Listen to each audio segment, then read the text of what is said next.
Ce chapitre est intitulé Changement des variables et méthodes des caractéristiques. Il s'agit d'un ensemble de méthodes qui permettent de résoudre les EDP qui ne sont pas solubles à travers les méthodes classiques.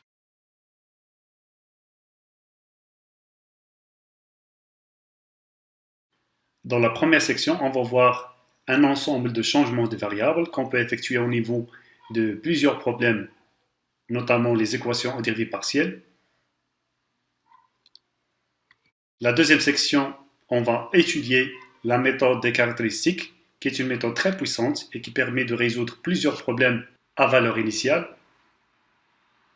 Et dans la troisième section, on va découvrir la classification des équations dérivées partielles d'ordre 2 et les différentes possibilités qui permettent de les résoudre.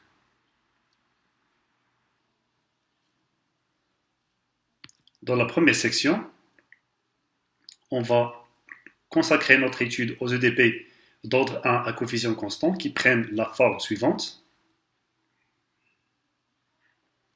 Et le changement de variable qu'on propose pour résoudre cet EDP est sous forme d'un pivotage des axes, de sorte que le nouvel axe horizontal se trouve le long du vecteur AB dont les coefficients figurent dans notre équation de départ. Par conséquent, on obtient une équation différentielle ordinaire qui est équivalente à notre EDP de départ, facile à résoudre.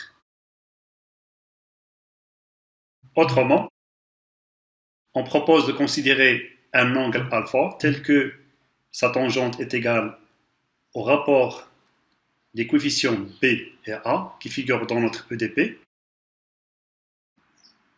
Et puis on considère les nouvelles coordonnées qui sont définies par ces deux formules. Et par la suite, on va considérer la solution, mais cette fois-ci en fonction des nouvelles coordonnées xi et eta. Et on va essayer de réécrire l'EDP de départ sous la forme d'une équation différentielle ordinaire.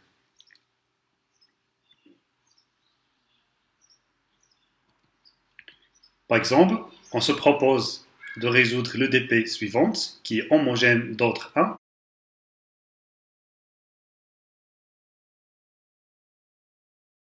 La méthode des changements de variables qu'on vient de voir consiste à considérer un angle alpha du pivotage de telle sorte que le nouvel axe soit horizontal au vecteur AB. En particulier, on a ici A et B sont égales à 1, et donc notre alpha n'est autre que pi sur 4. Ce qui permet de considérer les nouvelles coordonnées xi et eta définies par ces deux formules. Et puis, on considère la solution en fonction des nouvelles variables et on remplace les différents dérivés partiels qui figurent dans notre EDP de départ en fonction des différents dérivés partiels de U par rapport à xi et eta. En regroupant les calculs, on obtient cette équation différentielle ordinaire d'ordre 1 dont la solution dépend de xi et de eta. Et finalement, on remplace les nouvelles variables xi et eta par leur expression en fonction de x, y pour obtenir la forme finale de la solution de notre EDP, où k est une fonction arbitraire mais différentielle.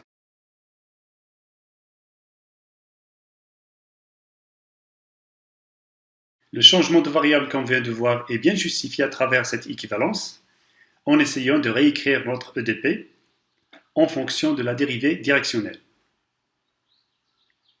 À partir de cette relation, on peut bien voir que si le nouvel axe horizontal se trouve sur le vecteur AB, c'est-à-dire dans la même direction que le vecteur AB, alors la dérivée directionnelle possède une seule dérivée partielle. C'est-à-dire que le résultat de l'équivalence à notre EDP n'est qu'une EDO d'ordre 1. Passons maintenant à étudier les EDP d'ordre 1 coefficients non constants qui prennent cette forme. Et puis on va voir comment un changement de variable, dans ce cas général, peut être appliqué pour résoudre cet EDP. Cette fois-ci, on va construire un nouvel ensemble de coordonnées xi et eta en tant que nouvelle variable Mais cette fois-ci, ils ne seront pas orthogonales, comme c'était le cas pour les EDP à coefficient constant. Et toujours, notre objectif, c'est réduire notre EDP de départ en une équation différentielle ordinaire. La question qui se pose maintenant, comment déterminer l'expression de xi et de eta en fonction de x et de y comme changement de variable? Pour répondre à cette question, il suffit de considérer la solution de notre EDP, mais cette fois-ci en fonction de xi et de eta, et puis reformuler notre EDP de départ en termes des nouvelles variables xi et eta en utilisant la règle de chaîne. On exprime les différentes dérivées partielles qui figurent dans notre EDP de départ en fonction des dérivées partielles de u par rapport aux nouvelles variables xi et eta. On remplace dans notre EDP pour obtenir l'expression suivante.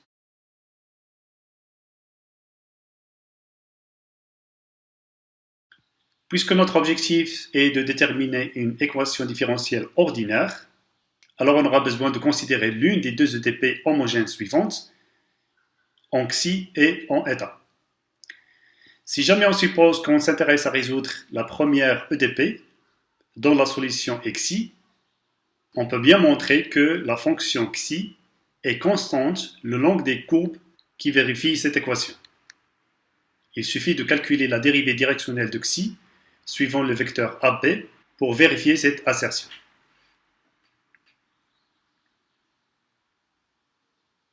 Supposons que l'expression implicite de la solution de cette équation différentielle est fxy égale à c. Et donc, on peut considérer directement la première nouvelle variable xi identiquement égale à la fonction f.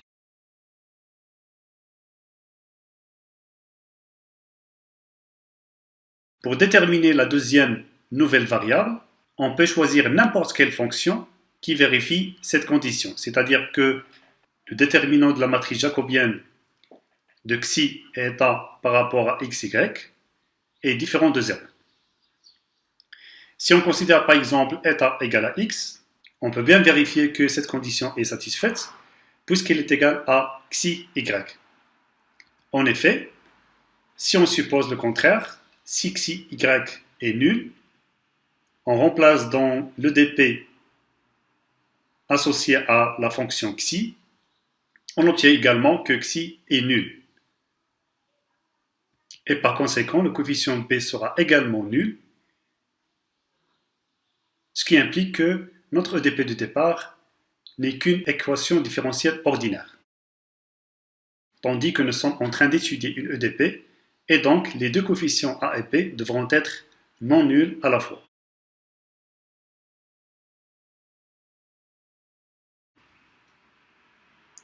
Maintenant, si on considère ces nouvelles variables, on réécrit notre EDP de départ en fonction des différentes dérivées partielles de u par rapport à xi et eta. Ce qu'on peut remarquer ici, c'est qu'on obtient juste une équation différentielle ordinaire où figure une simple dérivée partielle par rapport à eta, ou encore, dans une autre situation, par rapport à xi seulement. Et c'est une équation différentielle ordinaire, facile à résoudre en utilisant les méthodes classiques. Maintenant, si on s'intéresse à résoudre la deuxième EDP associée à la fonction eta, on peut utiliser les mêmes arguments pour retrouver une EDP qui ne contient qu'une seule dérivée partielle, c'est-à-dire une équation différentielle ordinaire. Alors, on peut chercher l'expression explicite de la fonction eta à partir de l'équation qui détermine la pente de la courbe, suivant laquelle cette fonction est constante, comme on l'a fait pour la fonction xi. Et puis, on peut choisir la deuxième variable, xi, arbitraire, mais qui vérifie toujours cette condition. Également, on peut choisir xi, par exemple, égale à x. Et n'oubliez pas de vérifier cette condition pour obtenir à la fin une équation différentielle ordinaire qui est similaire à cette équation et qu'on peut résoudre à travers les méthodes classiques de résolution des EDO.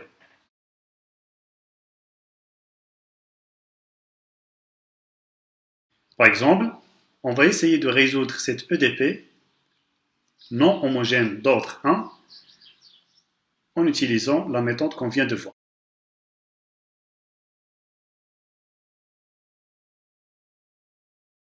Tout d'abord, on considère l'équation différentielle qui détermine la relation entre x et y en fonction des différents paramètres qui figurent dans notre EDP. En particulier, ici b égale à moins y et a égale à x. Donc cette équation particulière possède cette solution et la relation qui lie x et y elle est déterminée par cette forme, ce qui permet de considérer la première nouvelle variable xi est égale à fxy, c'est-à-dire x et y, et puis on peut choisir la deuxième nouvelle variable à condition qu'il vérifie le déterminant de la matrice jacobienne de xi étant en fonction de x, y non nul. Ici également, on peut choisir eta égale à x. Maintenant, on va considérer la solution u en fonction des nouvelles variables xi et eta. On utilise la règle de chaîne pour calculer les différentes dérivées partielles de u par rapport à x, y en fonction des dérivées partielles de u par rapport aux nouvelles variables xi et eta. On remplace dans notre dp de départ pour obtenir cette expression, qui sera réduite en une équation différentielle ordinaire dont la solution s'écrit sous cette forme. Et finalement, il faut récupérer les variables originales x et y en remplaçant les nouvelles variables par leur expression de départ, où k, bien sûr, est une fonction arbitraire, mais différentiable. Voilà la solution de cette EDP non homogène d'ordre 1.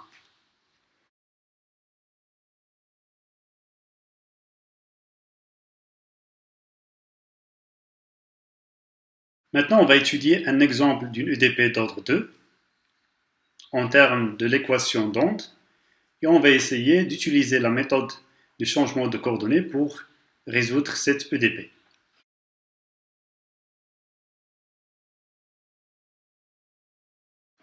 Par exemple, on peut choisir xi et eta sous ces formes. Et je note ici que la nature de ce changement de variable sera bien justifiée lorsqu'on va entamer la méthode des caractéristiques. Par la suite, il suffit de réécrire notre équation d'onde en fonction des dérivées partielles de u par rapport à xi et par rapport à eta pour obtenir cette équation dont la solution s'obtient à travers deux intégrations simples qui résultent de fonctions f et g quelconques mais différenciables. Pour voir le comportement de cette solution, on considère une équation d'onde avec une condition initiale gaussienne et puis une vitesse initiale nulle.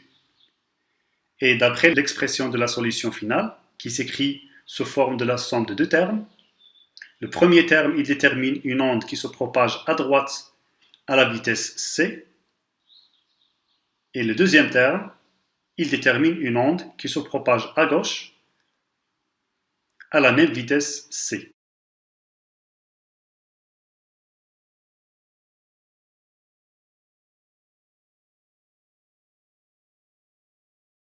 Maintenant, on passe à la deuxième section, dans laquelle on va étudier la méthode des caractéristiques, comme j'ai dit au départ. C'est une méthode assez puissante qui permet de résoudre notamment les équations aux dérivées partielles, contrairement à ce qui se passe lorsqu'on va appliquer les méthodes classiques. Dans un premier temps, on va décrire avec précision les différentes étapes à suivre pour appliquer cette méthode. Et on va voir que les différentes discussions se basent sur des arguments purement géométriques, ce qui rend cette méthode particulière parmi les autres méthodes qu'on utilise pour résoudre les problèmes différentiels. Et puis on va voir un ensemble d'exemples d'EDP linéaires, semi-linéaires, quasi-linéaires, pour lesquels on peut bien appliquer la méthode des caractéristiques pour les résoudre.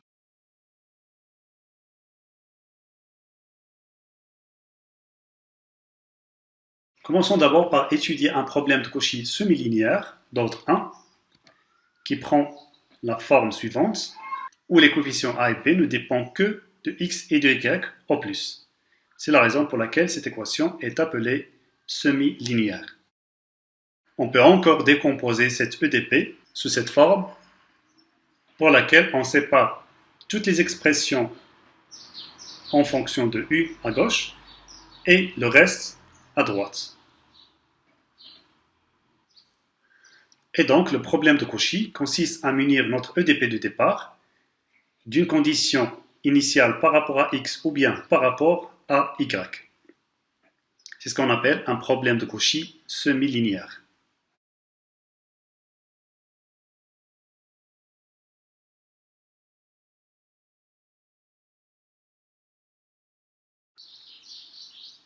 Comme on l'a vu dans les exemples précédents, la solution à un problème de Cauchy, c'est-à-dire une EDP munie de conditions, peut être représentée comme une surface dans l'espace.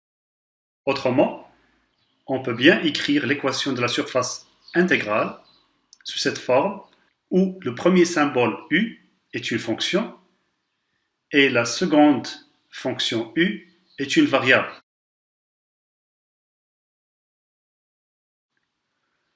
Je signale ici que la surface intégrale est appelée ainsi parce que la résolution des équations différentielles utilise souvent des intégrations.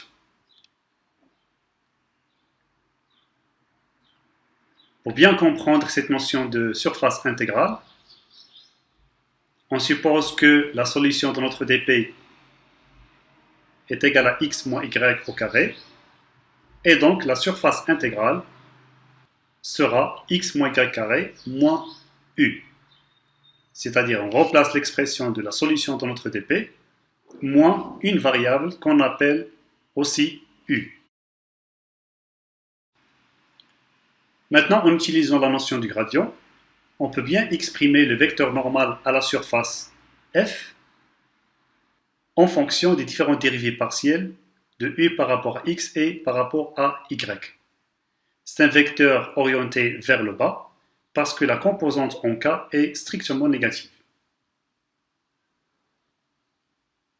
D'autre part, on peut bien réécrire notre EDP de départ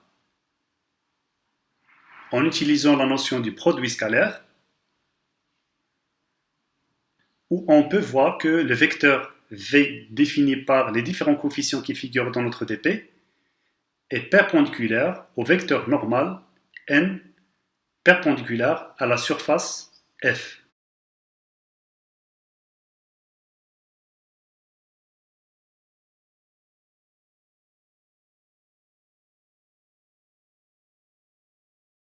Maintenant, puisque le vecteur n est normal à la surface, cela implique que le vecteur v, qui s'écrit en fonction de a, b et f, c'est-à-dire les différents coefficients qui figurent dans notre dp de départ, doit être tangent à la surface f, égale à 0. Et par conséquent, notre équation dérivative partielle de départ exige que toute surface intégrale passant par un point donné doit être tangente au vecteur v qui s'écrit en fonction des différents paramètres qui figurent dans notre EDP. Ou encore, si jamais on part d'un point de la condition initiale, c'est-à-dire à partir d'un point sur la surface intégrale, et qu'on se dirige dans la direction du vecteur v, dont l'expression est connue à partir de notre EDP, alors on se déplace le long d'une courbe appelée courbe caractéristique qui se trouve entièrement à l'intérieur de la surface f égale à 0.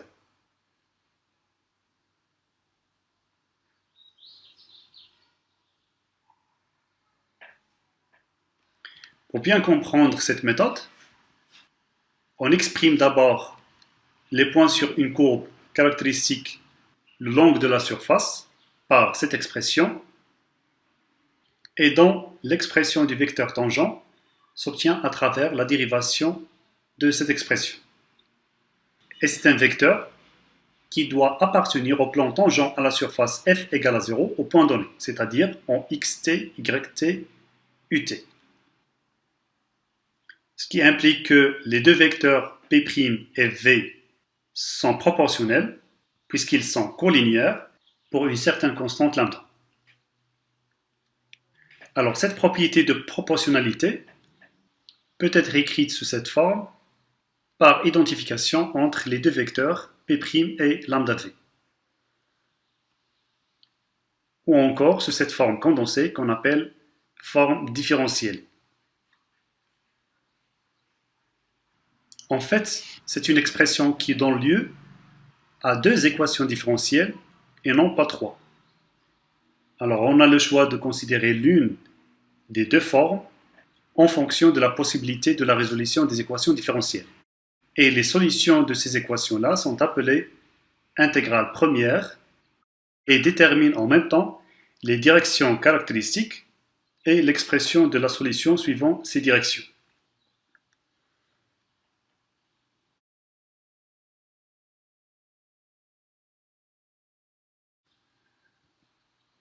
Pour résumer cette méthode des caractéristiques qui permet de résoudre les EDP d'ordre 1 semi-linéaire, on considère d'abord la forme différentielle qui détermine les équations différentielles en fonction des différents coefficients A, B et F qui figurent dans notre EDP de départ.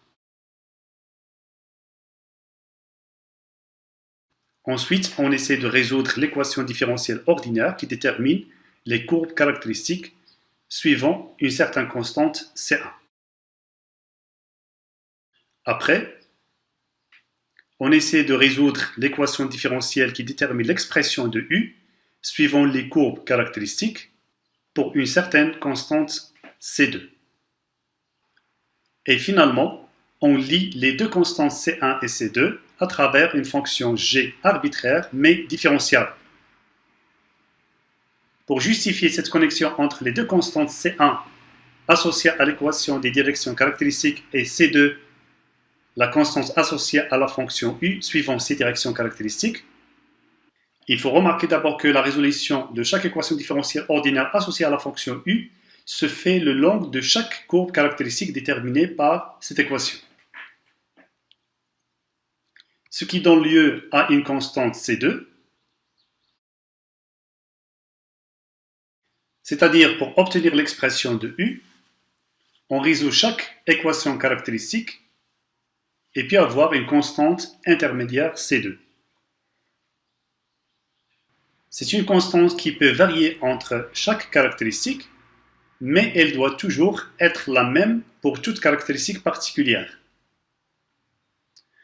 D'autre part, la courbe caractéristique particulière qu'on considère est déterminée par la constante C1 associée à cette équation différentielle. Et donc, forcément, il existe une relation fonctionnelle entre C2 et C1 déterminée par la fonction G, qui est arbitraire mais différentiable. Pour mieux comprendre la méthode des caractéristiques, on va traiter cet exemple pour lequel on s'intéresse à résoudre cette EDP semi-linéaire pour x strictement positif à la donnée d'une condition initiale. On considère d'abord les équations caractéristiques qui déterminent les différentes variations de x, y et u en fonction des coefficients a, b, f qui figurent dans notre EDP. Pour notre exemple, a égale à x, b égale à y et f égale à x exponentielle moins 1. C'est-à-dire qu'on va résoudre ces deux équations différentielles ordinaires. La première équation différentielle a pour solution y égale à c1x, qu'on peut réécrire sous cette forme. La deuxième équation différentielle, en U, possède cette solution où C2 est une constante, et puis on connecte les deux constantes C1 et C2 à travers une fonction G arbitraire mais différenciable pour avoir l'expression de U en fonction de x et de y à travers la fonction G. Ce qui reste à faire par la suite, c'est déterminer l'expression explicite de la fonction arbitraire G en utilisant la condition initiale qu'on n'a pas utilisée jusqu'à maintenant. En écrivant cette condition initiale, on obtient l'expression de G et par la suite, on remplace dans l'expression de la solution U pour déterminer la solution finale de notre EDP qui est muni d'une condition initiale.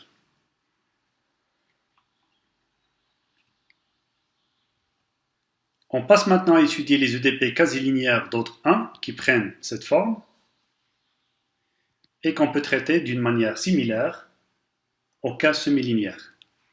C'est-à-dire qu'on sera ramené à déterminer deux intégrales premières associées aux équations différentielles associées à notre EDP en utilisant cette forme différentielle pour avoir deux constantes C1 et C2. La première constante C1 est associée à l'équation différentielle qui détermine les équations caractéristiques ou bien les courbes caractéristiques. La constante C2 elle est associée à l'équation différentielle associée à la fonction U. Et comme on l'a vu auparavant, on connecte les deux constantes C1 et C2 à travers une fonction f arbitraire mais différentiable. Pour illustrer cette méthode, on considère l'EDP quasi-linéaire d'ordre 1 homogène suivante munie de conditions initiales.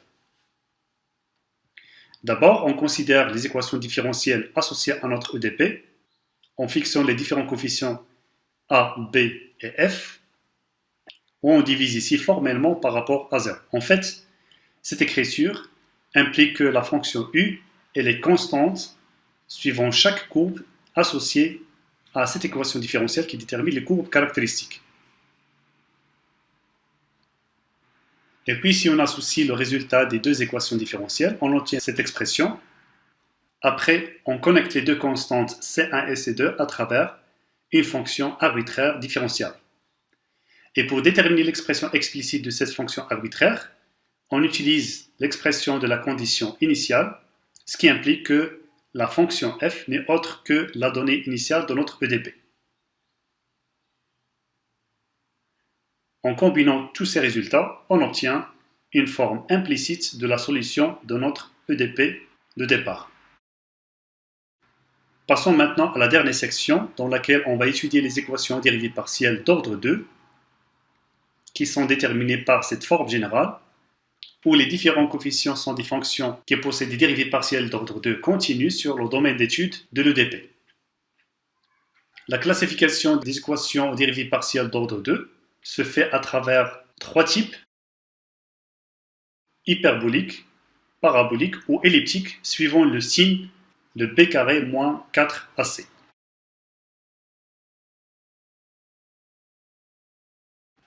Ces appellations sont en fait associées à la classification des formes quadratiques associées à l'EDP.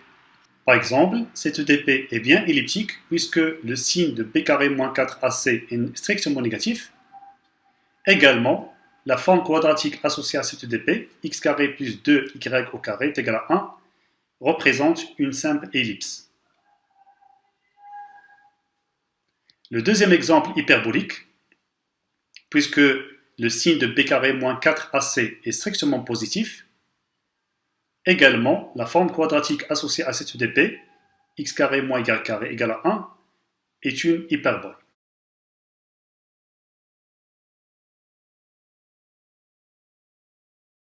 Par exemple, on essaie ici de classer les EDP. Pour l'exemple A, on vérifie le signe de b carré moins 4ac. Dans ce premier cas, il est strictement négatif, c'est-à-dire que notre EDP est elliptique. Pour le deuxième exemple, le signe de b carré moins 4ac varie suivant les variations de x et y par rapport à 1. Et donc, notre EDP peut être hyperbolique, elliptique ou parabolique.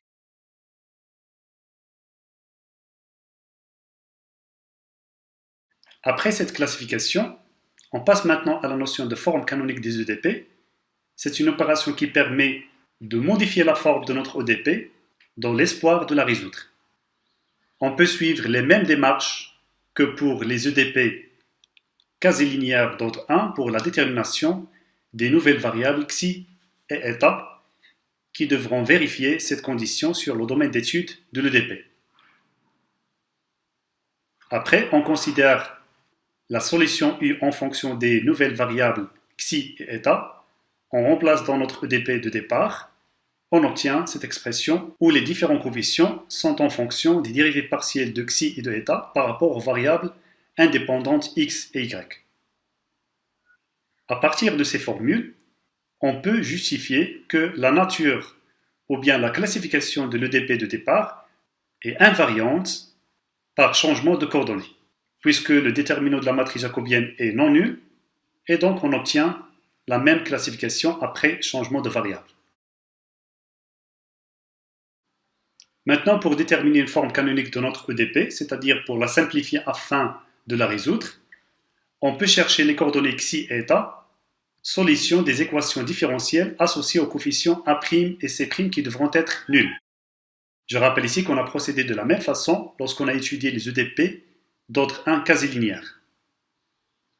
Alors, l'annulation de l'un des deux coefficients A' ou C' donne lieu à une équation différentielle où qui représente l'une des fonctions xi ou eta. Si par exemple la variation de qui par rapport à y est non nulle sur le domaine d'étude de notre EDP, on obtient une équation différentielle dont ce rapport sera remplacé par la pente à la tangente de la courbe de niveau associée à la fonction qui égale à une constante. Autrement, si on considère la courbe de niveau C nu, c'est-à-dire l'intersection du plan z égale à nu, et la fonction qui, en fonction de x, y. Alors, cette courbe a pour tangente y' qui s'écrit sous cette forme. Pour justifier cette expression, il suffit de dériver cette égalité par rapport à x en utilisant la règle de chaîne. Et puis en remplaçant dans la dernière équation qu'on vient de voir, on obtient l'équation des caractéristiques qui détermine les variations de y en fonction des variations de x. C'est une équation classique qui possède des solutions suivant le signe de p carré moins 4ac. Alors, si ce signe est positif, ça veut dire que notre EDP est hyperbolique, et donc l'équation des caractéristiques possède deux solutions, sous forme d'équation différentielle ordinaire dont les solutions sont des courbes caractéristiques qui1 et qui2. Après avoir déterminé les courbes caractéristiques de l'équation différentielle, on peut bien considérer les nouvelles coordonnées xi et eta en fonction de l'expression explicite de ces deux courbes. Et puis il suffit de considérer la solution u en fonction de xi et de eta et remplacer les différentes dérivées partielles de u dans l'EDP de départ. Une autre possibilité consiste à considérer la somme de xi et de eta ou bien leur écart. Je note ici que cette deuxième méthode est souvent utilisée lorsque les racines associées à l'équation différentielle ordinaire des caractéristiques sont complexes. La compréhension de cette méthode est plus simple à travers cet exemple, où on se propose de trouver une forme canonique de cette EDP linéaire d'ordre 2 homogène. D'abord, on va étudier le type de cette EDP à travers le signe de p carré moins 4ac, et cette EDP sera hyperbolique au point x0, y0 qui sont non nuls. On écrit d'abord les équations différentielles ordinaires associées à cette EDP hyperbolique qui possède dans cette situation des racines réelles qu'on peut associer aux fonctions qui1 et qui2. Et puis, les nouvelles variables xi et eta sont associées aux courbes qui1 et qui2. Maintenant, il faut exprimer les différentes dérivées partielles de l'EDP de départ en fonction des dérivées partielles de u par rapport aux nouvelles variables en utilisant la règle de chaîne pour obtenir cette première forme canonique. Pour déterminer une deuxième forme canonique, on considère deux autres nouvelles variables, alpha, bêta, qui prennent la forme de la somme des variables xi et eta et leur écart. Et de même, on considère la solution u en fonction de alpha, bêta, et on remplace les différentes dérivées partielles de u par rapport à xi et eta dans la première forme canonique par les différentes dérivées partielles de u en fonction de alpha et bêta pour trouver cette deuxième forme canonique. Pour le cas parabolique, c'est-à-dire lorsque le signe de b carré moins 4ac est nul sur le domaine d'étude de notre EDP, l'équation des caractéristiques possède une racine double, ce qui permet de déterminer une première variable xi. Et similairement au cas des EDP d'ordre 1 quasi linéaire, on peut chercher une deuxième coordonnée caractéristique eta comme étant une fonction différenciable dont le déterminant de la matrice jacobienne est non nul sur le domaine d'étude de notre EDP. Et puis, en utilisant la règle de chaîne, on transforme notre EDP de départ en une autre EDP où figurent les dérivées partielles de U par rapport aux nouvelles variables xi et eta. Par exemple, on essaie ici de trouver une forme canonique de cette EDP linéaire d'ordre 2 homogène. D'abord, il faut vérifier la nature de notre EDP. Dans notre cas, p carré moins 4ac égale à 0, c'est-à-dire que l'EDP est bien parabolique sur tout le plan R carré. Après, on détermine l'équation caractéristique dont la solution est exprimée par qui 1, et puis on associe la nouvelle variable xi. Pour le choix de la deuxième variable eta, on peut choisir n'importe quelle fonction qui vérifie cette condition. Pour notre situation, le choix de eta égale à x est bien valable. Ce qui reste à faire, c'est considérer la solution U en fonction de xi et de eta, et puis transformer l'EDP de départ en une forme canonique. Pour le troisième cas elliptique, c'est lorsque p carré moins 4ac est strictement négatif sur le domaine d'étude de notre EDP. Dans ce cas, les équations caractéristiques sont complexes, qui possèdent des solutions qui1 et qui2 qui sont conjuguées, et donc on ne peut pas les associer directement aux nouvelles coordonnées caractéristiques qu'on va considérer pour transformer notre EDP en une forme canonique. En effet, les coordonnées xi et eta seront complexes, et donc pour surmonter ces difficultés, on peut bien considérer d'autres nouvelles variables alpha et bêta qui ne sont autres que la partie réelle de xi et sa partie imaginaire.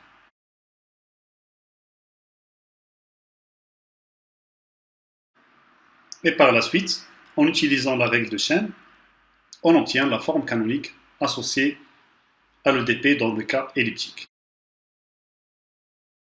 Par exemple, pour cette équation linéaire d'ordre 2 homogène, on vérifie qu'elle est elliptique pour les x qui sont non nuls.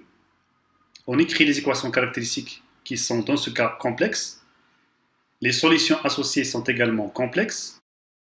Et puis on considère les nouvelles variables qu'on va devoir utiliser pour transformer notre EDP, alpha et bêta, comme étant la partie réelle et la partie imaginaire de la fonction xi ou bien la fonction eta respectivement. Et toujours en utilisant la règle de chaîne, on obtient la forme canonique associée à notre EDP.